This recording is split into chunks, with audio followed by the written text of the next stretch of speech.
नमस्कार, स्वागत है आप सभी का। तो सबसे पहले इस वीडियो में बात करेंगे UP triple S C ANM 9212 भर्ती के रिजल्ट को लेकर के, साथ ही साथ मेरिट और कट ऑफ को लेकर के। देखिए, कुछ दिन पहले यूपी ट्रिपल एस सी के चेयरमैन का बयान होता है कि हम लोग आगामी 8 से 10 दिन में एएनएम चयन को पूरा कर लेंगे। और उसके बाद फिर जो एक्सपेक्टेड डेट आयोग से पता चली थी कि रिजल्ट जो है आपका 11 से लेकर के 15 के बीच में कभी भी आ सकता है। फिर 4 जुलाई को मुख्यमंत्री जी की जो 100 दिन की कार्य योजना का लक्ष्य रखा गया था, उसके किए गए कार्यों का लेखा जोखा उप मुख्यमंत्री ब्रजेश पाठक ने प्रस्तुत किया, जो भी स्वास्थ्य विभाग से संबंधित थे, जिसमें आपकी भर्ती प्रक्रिया भी शामिल थी। और आप देखेंगे इसमें तो मेडिकल कॉलेजों में 33,164 पदों पर होगी भर्ती, ये भी जानकारी उन्होंने दी। बीते 100 दिनों में 3,007 पदों पर भर्ती की जा चुकी है। बाकी 33,164 पदों को भी जल्द भरने की कोशिश की जाएगी। इसके अलावा एमबीबीएस की 600 सीटें बढ़ाने का लक्ष्य था, लेकिन 1350 सीटें बढ़ाई गई हैं। राजकीय मेडिकल कॉलेजों में 900 और निजी मेडिकल कॉलेजों में 450 सीटें बढ़ाई गई हैं। इसी तरह से बाकी आप देख लीजिएगा। लेकिन इसमें अगर आप देखेंगे तो बिल्कुल क्लियर जो है आपकी भर्ती को लेकर के कुछ लिखा नहीं गया है कि आपकी भर्ती का रिजल्ट या कब तक भर्ती को पूरा कराया जाएगा। चूँकि स्वास्थ्य विभाग में जो सरकारी भर्तियां हो रही हैं, उसके अलावा एनएचएम से जो भर्ती होती है उसको भी शामिल किया जाता है। सबको मिला करके ही जो भी वो ब्यौरा दिए हैं। तो इसी क्रम में आप देखेंगे कि एक और एनएचएम से जो भर्ती होने जा रही है पीएचएन ट्यूटर वाली, जिसमें एलिजिबिलिटी को लेकर के, हालांकि ये अभी 1 साल की संविदा पर है, लेकिन आगे जो है कार्यकाल बढ़ाया जा सकता है। ये डिपेंड करेगा आपके परफॉर्मेंस पर। तो लगातार जो है स्वास्थ्य विभाग में भर्तियां तो की जा रही हैं गवर्नमेंट के द्वारा, लेकिन ये भर्तियां परमानेंट हो, सरकारी हो, साथ ही साथ जो भर्तियां चल रही वो भर्तियां जल्द पूरी हो। अब स्टाफ नर्स वाली भर्ती है, आप समझ लीजिए कि उसमें कुछ समस्याएं आ रही हैं। ज्वाइनिंग नहीं करवाई जा रही है, महीनों बीत चुके हैं, कई बार धरना प्रदर्शन किया गया, लेकिन अभी तक इनकी जो है फाइनल ज्वाइनिंग नहीं हो पाई। बाकी इनका सब कुछ हो चुका है।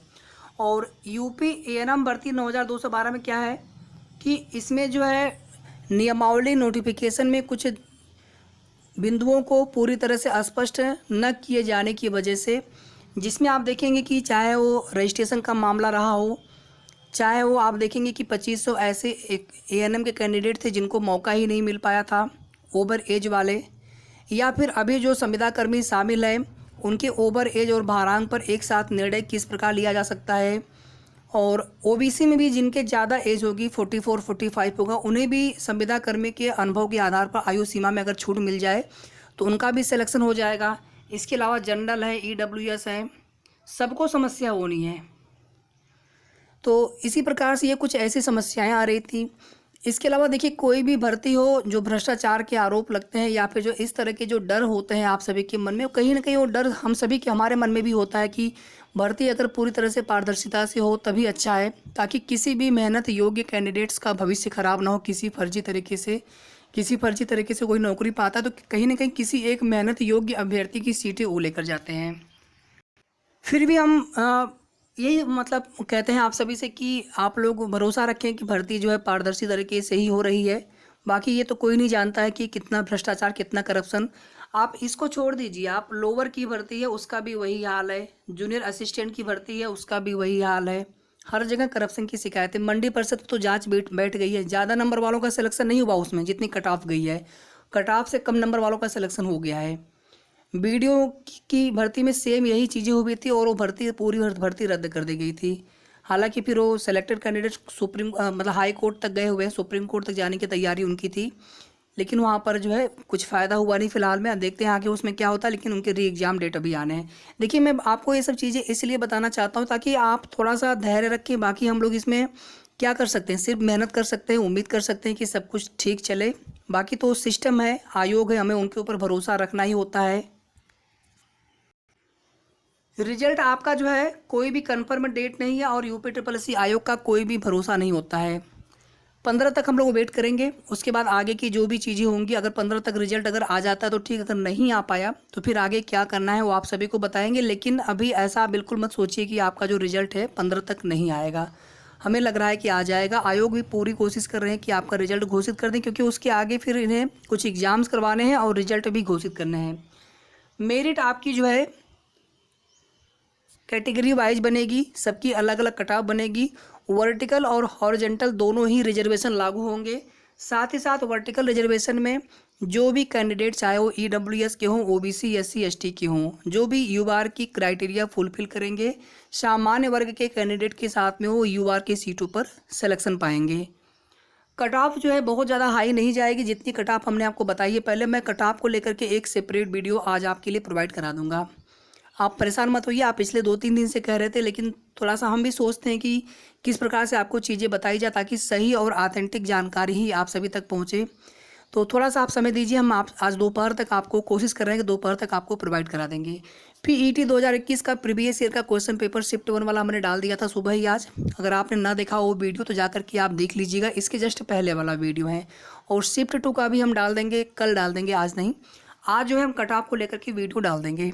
और रिजल्ट को लेकर के, चूँकि आज तो वैसे भी छुट्टी है, आयोग बंद है, ऑफिस बंद है, तो जानकारी मिल पाना मुश्किल है, लेकिन अगर कोई अपडेट प्राप्त होती है तो आपको हम बता देंगे। इसके बाद देखिए लोअर PCS 2019 की भर्ती है और जूनियर असिस्टेंट 2019 की भर्ती है। इन दोनों ही भर्तियों में कुछ नहीं कहा जा सकता है कि किस भर्ती का परिणाम पहले आएगा।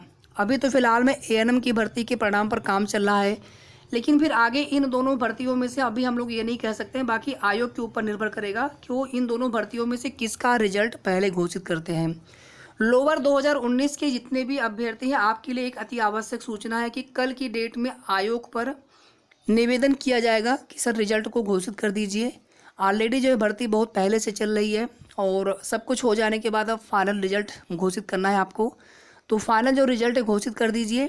इसके लिए जो भी हमारे भाई बहन लखनऊ के आसपास के हों, अगर आप पिकअप भवन पहुंच पाते हैं, पहुंच सकते हैं, तो प्लीज़ आप ज़रूर जाने का प्रयास करिए। हमारी डिस्टेंस ज़्यादा है, अदरवाइज़ हम भी ज़रूर आते हैं। लेकिन आप में से जितने भी कैंडिडेट्स जो भी लखनऊ के आसपास के हों, आप पिकअप भवन लखनऊ कल की डेट में 11 जुलाई की डेट है ये, 11 तारीख को आयोग पर जाकर के हमें निवेदन करना है अधिकारियों से कि सर रिजल्ट हमारा घोषित कर दें। इसके बाद देखिए जूनियर असिस्टेंट 2019 का परिणाम, आपका DB तो और भी पहले का हुआ है। तो जुलाई के अंत में अगर ये परिणाम ANM वाला अगर घोषित हो गया 15 तक, तो उसके बाद फिर जुलाई के अंत में एक और रिजल्ट आ जाएगा, चाहे वो लोअर PCS का हो या फिर जूनियर असिस्टेंट का हो। अभी हम लोग नहीं कह सकते कि किस भर्ती का परिणाम पहले आएगा, क्योंकि जिस भर्ती पर काम पहले होगा